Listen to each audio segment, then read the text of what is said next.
Good morning, my friends. As always, I'm trusting that you are well and that you're using your time in a way that it's not only allowing you to have physical rest, but to have spiritual rest as well. I want to thank you for tuning in, number one.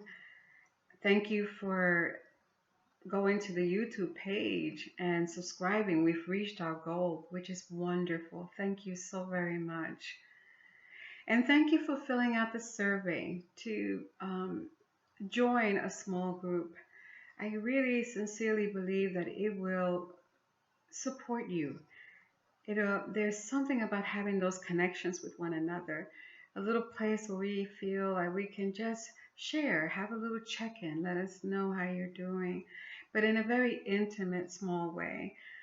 If you haven't filled out the survey yet, it's in the weekly wake up that was sent out on Wednesday. And all you have to do is fill that out. It'll be in this weekly wake up as well. And we will be able to connect you with a host that will be able to meet with you once a week. And I think that you will really feel uplifted by doing that. Someone to talk to, someone to pray with, someone to uplift each other. The groups will be really small. I anticipate that there will probably be maybe two or three in a group, and that will be okay. The smaller, the better. So I encourage you to do that. If you haven't done that, please do that because as soon as we have a group of people, we will start some groups, smaller, but we will start them soon. So today I read something that was really interesting and I wanted to share with you because right now, so many, and me included, have a range of emotions from day to day. Some days things seem to be just fine, and other days things are a little bit more challenging.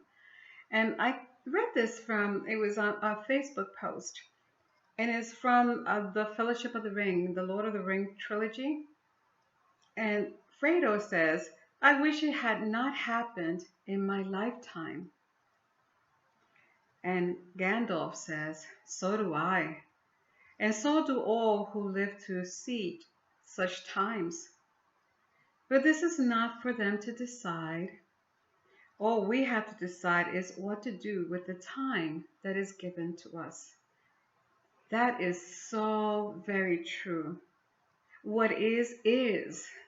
And how we respond to what is up to us. We decide. This morning, when I was trying to print some pages for a meeting that I was going to have with Zoom that evening, I could not get my printer to work, no matter what I did. And I kept finding myself feeling more and more frustrated. And the more frustrated I felt, the less it would cooperate. It would print one sheet and then it would stop, or it wouldn't print at all. And I called Joe to come and fix it, and he did, and it printed for him. But then when I tried to print, it would not print. I was really at my wit's end. I was ready to exercise that printer or put some holy water on it or sage it or something, or all of the above.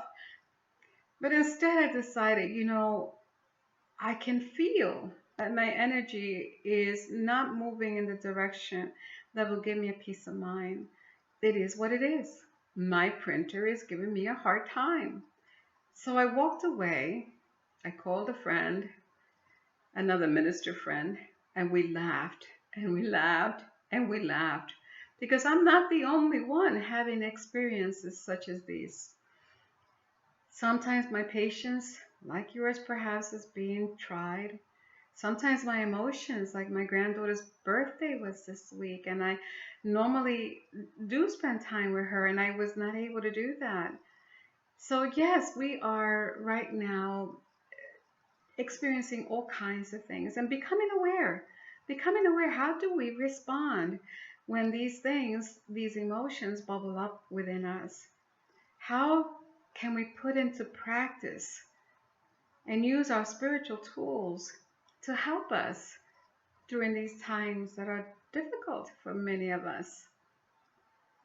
So I pray that you are doing that, that you're finding ways to catch yourself when you realize that you are have moved away from your place of peace and do something fun.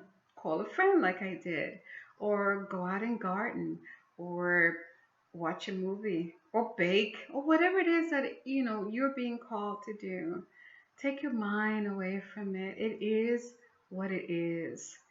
And then when you're feeling restored and you're feeling, okay, I can deal with this, go back to it. And know that all things are really an opportunity to help us to grow. We are really being awakened to realizing that we have the choice how to be in this world, how to be with ourselves, really. And so I know that we are growing and that we are sometimes looking back at the experiences, because when I look back at the experience of the printer, I started to laugh, realizing, oh my goodness, it really took me out of balance. I was ready to throw that printer out the window. But when I realized that it is what it is, that I don't have to, I can decide how I will react to it, and I can keep my peace, that I have everything that I need, that it will be okay, whether it prints those pages or not, and know that I did the very best that I could. And that's where we are, that it's okay. It's okay to feel our emotions. It's okay to reach out when we need help. It's okay to stop and pause. I love that pause. And take a really good look and say, does this that's happening to me now really serve my highest good? This emotion that I'm experiencing, does it really serve my highest good? And in the scheme of things, in what I want to become, is this something that I want to keep?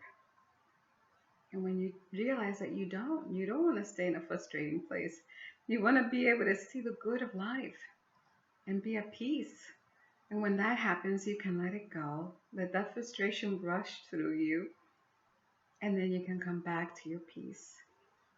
So my little blessing for you is to be mindful of what's bubbling up in you, and know that you have a choice on how to respond to the things that are happening, and know that that choice is only yours.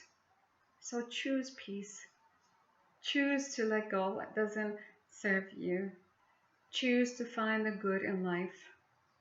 Choose to look for each other. And choose to continue to pray that this corona experience will soon pass and that we can be together again. I love and bless you. I look forward to seeing you on Facebook on Sunday. Be patient, we're trying new things, but I look forward to seeing you. Have a beautiful and very blessed day. Namaste.